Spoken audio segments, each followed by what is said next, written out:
The eviction notice trembled in Margaret Chen's weathered hands as she stood on the front porch of the Victorian house that had sheltered 5 generations of her family. The morning fog rolled across the San Francisco hills, but nothing could obscure the stark black letters that seemed to burn through the official document. 30 Gales to VACAT.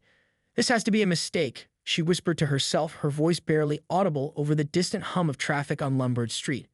The house behind her creaked in the wind as if responding to her distress with its own century-old voice. Margaret had lived in this house for 63 of her 65 years.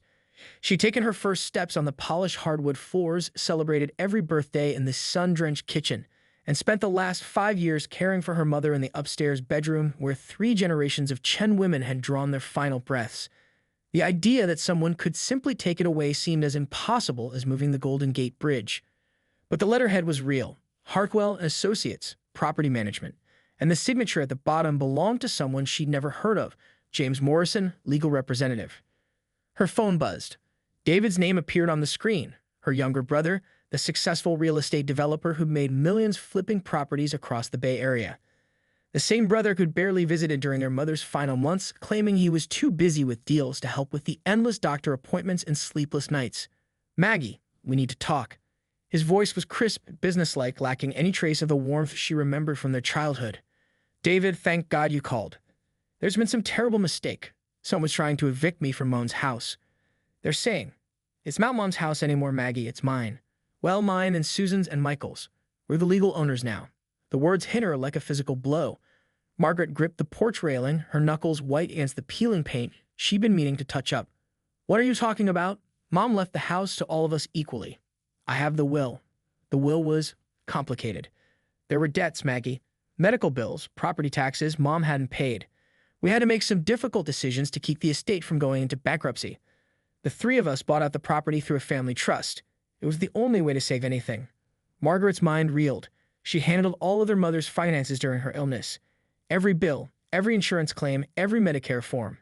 There had been challenges, certainly, but nothing that would require selling the family home. "You can't do this, David. I live here. This is my home, too. We know it's hard, but you'll be fine. Susan found you a nice assisted living place in Daly City. Clean, safe, with activities and meal plans. It'll be good for you. Assisted living." The phrase hung in the air like a death sentence. Margaret was 65, not 95.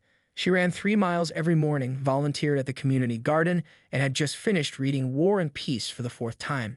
She didn't need assistance with anything except understanding how her own family could betray her so completely. "I'm not going anywhere," she said, her voice stronger now, fueled by a growing anger that burned away the initial shock. "This house belongs to me too, and I'm going to fight this." David's laugh was cold, patronizing. "With what, Maggie? You don't have money for lawyers.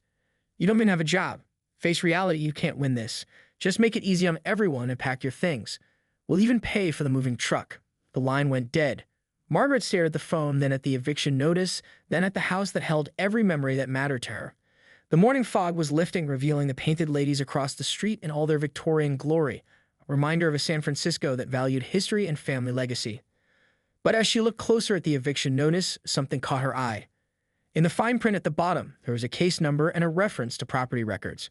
Margaret had spent months dealing with bureaucracy during her mother's illness. She knew how to navigate city offices and courthouse databases. If her siblings thought they could simply push her out without a fight, they were about to learn that caring for their dying mother had taught her more than just patience and compassion. It had taught her how to research, how to ask the right questions, and how to never give up when something truly mattered. Margaret folded the eviction notice carefully and tucked it into her jacket pocket. Then she walked back into the house that had always been her sanctuary, pulled out her laptop, and began the search that would change everything. 3 days of relentless research had transformed Margaret's dining room into a war room. Property records, tax documents, and legal papers covered every inch of the mahogany table her great-grandmother had brought from China. Empty coffee cups and takeout containers testified to her obsessive focus. She barely slept since David's phone call. The picture emerging from the documents was more disturbing than she'd imagined. According to the San Francisco County Recorder's Office, the house had indeed been transferred to a family trust 6 months ago, while their mother was still alive, but deep in the grip of Alzheimer's. The trust listed David, Susan, and Michael as the sole beneficiaries. Margaret's name appeared nowhere. But that wasn't the most shocking discovery. Margaret had found bank statements hidden in her mother's filing cabinet, statements for accounts she'd never known existed. In the final year of her mother's life, while Margaret was handling the day-to-day expenses and medical bills, someone had been systematically draining the family's savings. 3 separate accounts totaling nearly $400,000 had been emptied through a series of wire transfers and cashier's checks, all authorized by power of attorney documents Margaret had never seen before. Her phone rang. Susan, this time, her older sister, the high-powered corporate attorney who'd always been the family's golden child. "Margaret, I hear you've been making inquiries at the county office." Susan's voice carried the same dismissive tone she used when they were children, when Margaret was just the artistic one who'd never amount to anything. "I have a right to know what happened to Mom's estate, Susan, and I have a right to know why my name isn't on the family trust." "Your name isn't on the trust because Mom didn't include you. She was concerned about your stability. The caregiving stress, the isolation. She worried you weren't capable of handling financial responsibilities." Margaret's hand tightened on the phone. "That's a lie. Mom was sharp right up until the end of her lucid moments. She would never have excluded me from the family home." "Actually, she did. We have documentation. Mom signed papers expressing concern about your mental state, your ability to make rational decisions. She specifically requested that the house be held in trust for the benefit of her more capable children." The words were like acid. Margaret had sacrificed everything for their mother: her job, her social life, her own health. She bathed her, fed her, held her hand through the terrifying moments when Alzheimer's stole her memories. And now Susan was suggesting their mother had doubted her competency. "I want to see those documents." "That won't be necessary. The trust is legal and binding. You have 27 days to vacate. I suggest you start packing." But Margaret had learned something else during her research. She found the name of the notary who'd witnessed the power of attorney documents, Elena Rodriguez, a woman who'd worked for a notary service in the Mission District. When Margaret called, Elena remembered the case immediately. "Oh yes, the elderly Chinese woman. Very sad case. But I have to tell you, something bothered me about that signing." The woman seemed confused. She kept asking for someone named Maggie, asking when Maggie was coming. The family members said Maggie was too busy to come, but the woman seemed distressed about it. Elena's words confirmed Margaret's worst suspicions. Her mother had been asking for her during the signing. The one person who'd been excluded from the meeting was the one person their mother trusted most. Margaret hung up and immediately called her mother's former doctor, Dr. Patricia Walsh, who treated her for nearly a decade. "I'm not supposed to discuss patient information," Dr. Walsh said carefully, "but I will say this. Your mother's medical records from that period show significant cognitive decline.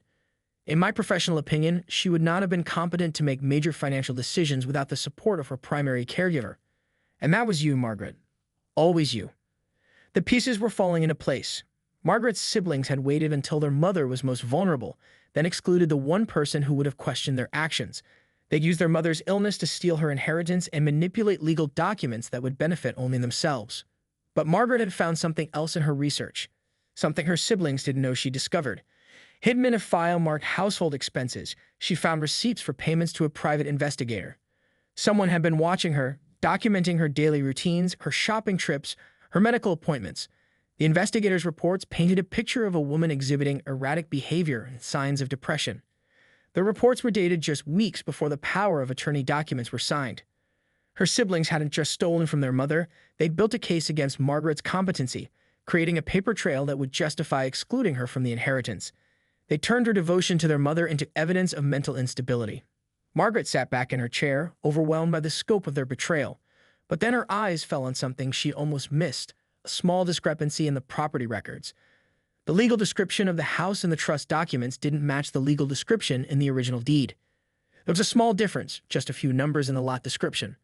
But Margaret had learned enough about property law during her research to know that such discrepancies could invalidate entire transactions. Her siblings had been so focused on their elaborate scheme that they'd made a critical error, and Margaret was going to use that error to bring their house of lies crashing down.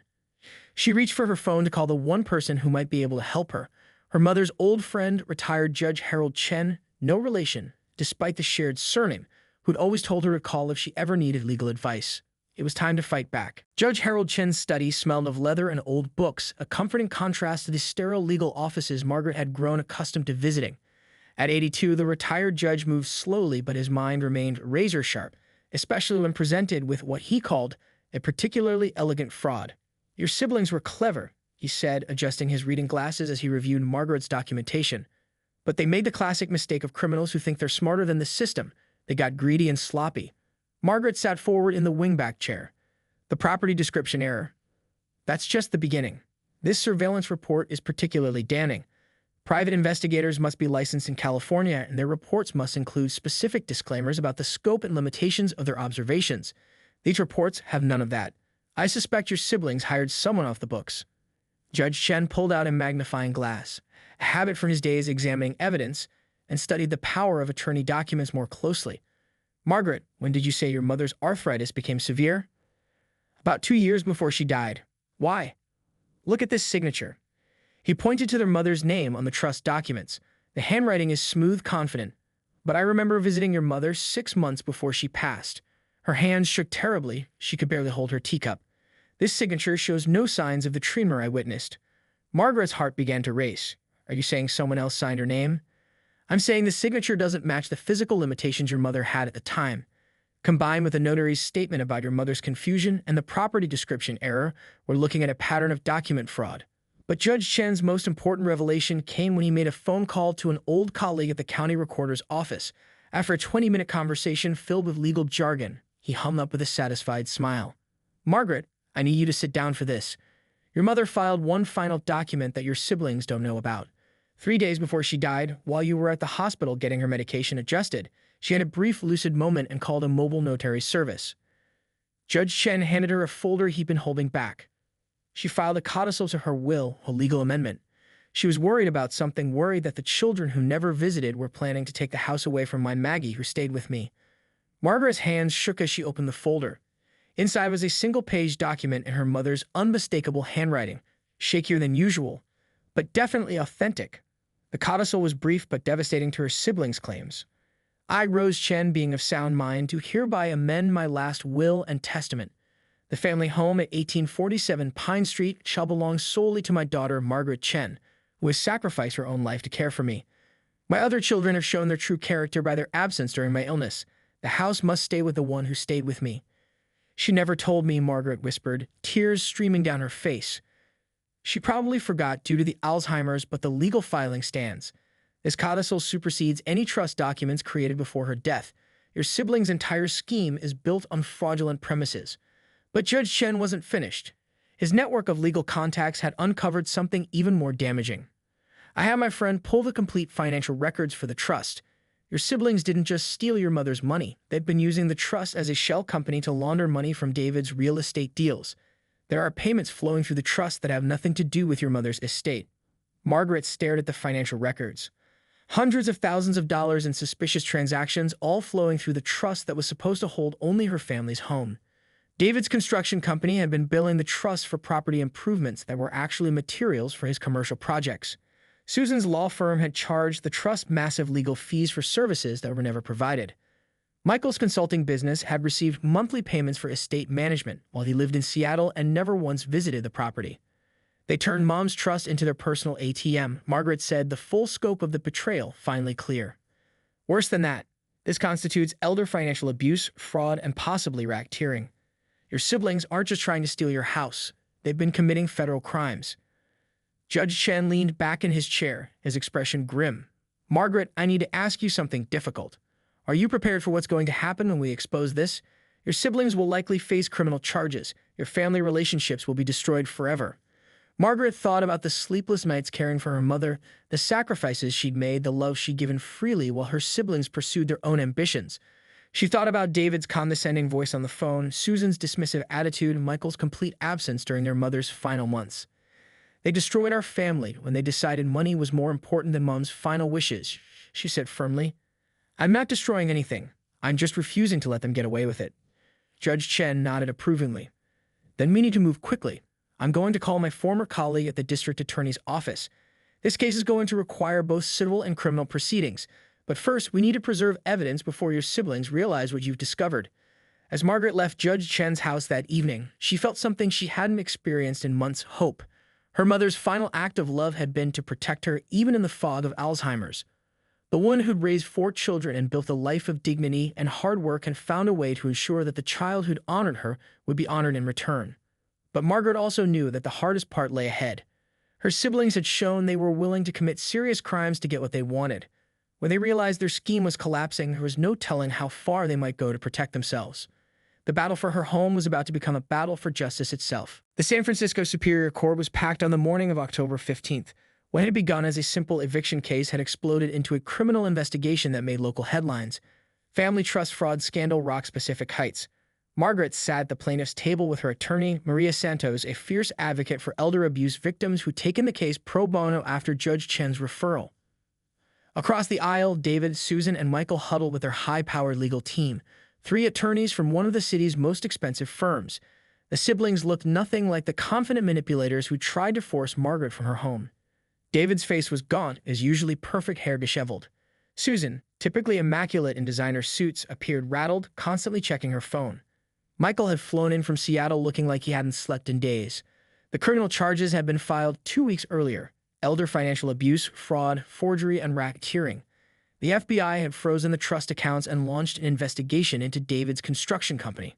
Susan's law firm had suspended her pending the outcome of the case. Michael's consulting business was under scrutiny by the IRS, but the civil case for the house would be decided first. Judge Patricia Morrison, no relation to the property management company, called the court to order. Margaret's attorneys stood to present their case, beginning with the codicil that superseded all other documents. Your Honor, Rose Chen's final legal act was to ensure that the daughter who sacrificed everything to care for her would inherit the family home. This codicil, properly notarized and filed just days before Mrs. Chen's death, makes clear her true intentions. Susan's lead attorney, Richard Blackwood, rose to object. Your Honor, Mrs. Chen was clearly suffering from advanced dementia at the time this alleged codicil was signed. She lacked the mental capacity to make such decisions. Maria Santos was ready. If Mrs. Chen lacked capacity to sign the codicil, then she certainly lacked capacity to sign the trust documents that transfer the property to the defendants. You can't have it both ways, Your Honor. The first witness was Dr. Patricia Walsh, Margaret's mother's longtime physician. Her testimony was devastating to the siblings' case. In my professional opinion, Rose Chen had what we call islands of clarity, brief periods where her cognitive function would improve dramatically. Based on my medical notes, she experienced one of these periods just 3 days before her death, which corresponds exactly to when the codicil was signed. David's attorney cross-examined aggressively. Doctor, isn't it true that patients with advanced Alzheimer's can appear lucid while still lacking true decision-making capacity? That's possible, but Mrs. Chen's codicil demonstrates specific knowledge of her family situation and clear reasoning about her property wishes. The handwriting analysis confirms it was written in her own hand during a period of clarity. The second day brought the most damaging testimony. Elena Rodriguez, the notary who'd witnessed the trust documents, took the stand with obvious reluctance. I've been a notary for 15 years, and I've never been more uncomfortable with the signing. Mrs. Chen kept asking for Maggie, becoming agitated when told Maggie couldn't come. The family members, she gestured toward the defendants, seemed impatient, almost angry that she was confused. Maria Santos pressed further. Did any of the defendants tell Mrs. Chen why Margaret wasn't there? They said Margaret was too emotional and would upset their mother. But Mrs. Chen kept saying, Maggie takes care of me. Where's Maggie? It broke my heart. The courtroom fell silent. Several jurors were visibly moved. But the most explosive moment came when Maria Santos called FBI forensic handwriting expert Dr. James Liu to the stand. After analyzing multiple samples of Rose Chen's handwriting from different periods of her illness, I can state with scientific certainty that the signature on the trust documents is not authentic. The muscle control and pen pressure are inconsistent with someone suffering from severe arthritis and hand tremors. Dr. Liu displayed enlarged images of the signatures on screens throughout the courtroom. Notice the smooth, confident strokes in the trust signature compared to the shaky but authentic writing in the codicil. Someone else signed Rose Chen's name to the trust documents. The defense table erupted in whispered conferences. David looked pale, Susan was frantically writing notes, and Michael appeared to be having trouble breathing. During cross-examination, Blackwood tried desperately to discredit the handwriting analysis. Dr. Liu, isn't it possible that Mrs. Chen had a particularly good day when she signed the trust documents? No. The medical records show her arthritis was at its worst during that period. She'd been hospitalized twice for pain management. The signature on those trust documents was made by someone with healthy, steady hands. The third day brought financial expert testimony that laid bare the scope of the fraud. Forensic accountant Sarah Kim walked the jury through the paper trail of stolen money. Over 18 months, approximately $847,000 was diverted from Rose Chen's accounts to the fraudulent trust. The defendants used these funds for personal expenses: David Chen's gambling debts in Las Vegas, Susan Chen's luxury car purchases, and Michael Chen's down payment on a Seattle condominium. The courtroom gasped. Margaret had known about the $400,000 she discovered, but the full extent of the theft was staggering. But the defense wasn't finished. On the fourth day, Blackwood called a surprise witness, Dr. Amanda Foster, a psychiatrist who claimed to have evaluated Margaret's mental state. In my professional opinion, Margaret Chen exhibited signs of caregiver syndrome, depression, anxiety, and paranoid ideation. She was not competent to inherit substantial property without oversight. Margaret's heart sank. She'd never seen this woman before in her life. But Maria Santos was prepared. During cross-examination, she exposed the truth. Dr. Foster, when did you personally examine Margaret Chen? I didn't examine her directly. My evaluation was based on surveillance reports and family interviews. So you diagnosed a woman you never met based on reports from the very people trying to steal her inheritance? I was told she was unwilling to cooperate with a formal evaluation. Were you told that no one ever asked her to cooperate? That the first she heard of your evaluation was today in this courtroom?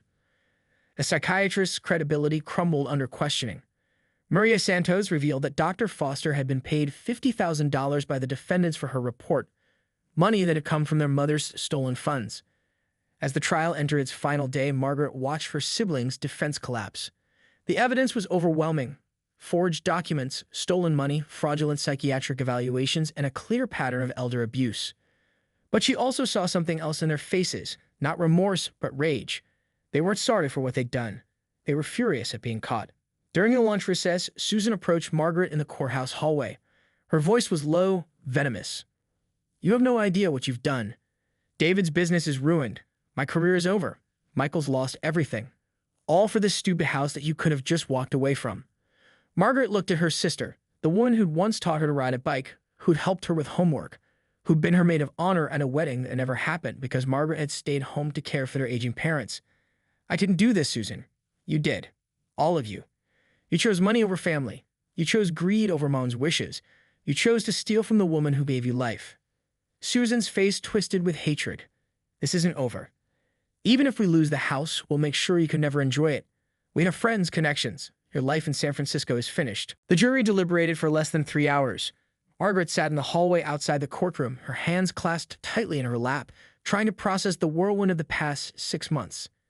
Judge Chen sat beside her, his steady presence a comfort during the most terrifying and transformative period of her life. Whatever happens in there, he said quietly, you've already won. You've exposed the truth. You've honored your mother's memory. That matters more than any legal decision. When the bailiff called them back into the courtroom, Margaret's legs felt unsteady. The jury foreman, a middle-aged woman who'd been taking careful notes throughout the trial, stood to deliver the verdict. In the matter of Chen versus Chen, we find in favor of the plaintiff, Margaret Chen. The codicil to Rose Chen's will is valid and supersedes all previous trust documents. The defendant's actions constitute fraud, elder abuse, and theft. We award the plaintiff full ownership of the property at 1847 Pine Street, plus compensatory damages in the amount of $847,000 and punitive damages of $500,000. The courtroom erupted. Margaret felt tears streaming down her face as Maria Santos embraced her. Across the aisle, David stormed out, followed by Susan and Michael. Their expensive lawyers began discussing appeals, but Margaret knew they were finished. The criminal case would proceed regardless of any civil appeals, and the FBI investigation had already uncovered enough evidence to ensure federal charges. But the real victory came 3 weeks later in a phone call that changed everything. Margaret was in her kitchen, in her house, preparing dinner when the phone rang. The caller ID showed a number she didn't recognize. Miss Chen, this is Detective Sarah Martinez with the San Francisco Police Department. We've arrested your brother David Chen on charges of witness intimidation and conspiracy. We need to talk. Margaret's blood ran cold. What happened? Your siblings hired someone to vandalize your property and threaten your neighbors. They wanted to make your life so miserable you'd leave San Francisco voluntarily. The man they hired was wearing a wire for an unrelated investigation. We had everything on tape. The recordings were played at David's arraignment 2 days later. Margaret sat in the gallery listening to her brother's voice plotting to make her life hell, until she crawls back to whatever hole she came from. The plan involved escalating harassment, broken windows, dead animals on her porch, threats against her neighbors, and eventually physical intimidation. She took everything from us, David's voice crackled through the courtroom speakers. Our reputation, our money, our future. She deserves to lose everything too. Susan's voice joined in. The house will be worthless if the neighborhood turns against her. Property values will drop, she'll be isolated, and eventually she'll have to sell. We'll buy it back through a shell company for pennies on the dollar. Michael's contribution was perhaps the most chilling. What if she still won't leave? What if she's more stubborn than we thought? Gavin's response made Margaret's blood freeze. Then we'll have to find another solution. Accidents happen to elderly people living alone. She's already proven she's unstable. Who would question it? The judge denied bail for all three siblings. The evidence of conspiracy to commit assault, possibly even murder, added years to their potential sentences. Their plan to terrorize Margaret into abandoning her home had instead sealed their fate. But the most unexpected revelation came from an unlikely source. A week after the arrests, Margaret received a visitor. Detective Martinez, accompanied by a young woman Margaret didn't recognize. "Miss Chen, I'd like you to meet Jennifer Morrison. She's the daughter of James Morrison, the property manager who sent you the original eviction notice."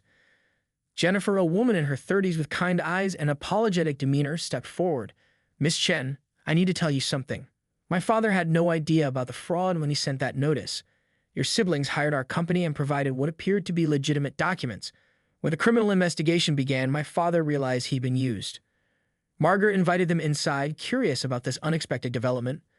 "My father felt terrible about his role in what happened to you," Jennifer continued. "He's been a property manager for 30 years and he's never been involved in anything like this. He wanted to make amends." Detective Martinez smiled. "Mr. Morrison has been cooperating with our investigation. He provided copies of all communications with your siblings, including some very incriminating emails where they discussed their family problem and the need to handle Margaret discreetly." Jennifer reached into her briefcase and pulled out a thick folder. "But that's not all. My father did some research on your property after the criminal charges were filed. He discovered something that might interest you." The folder contained historical documents about Margaret's house, deeds, tax records, and city planning documents going back to the 1920s. But the most significant discovery was a letter from the San Francisco Historical Society.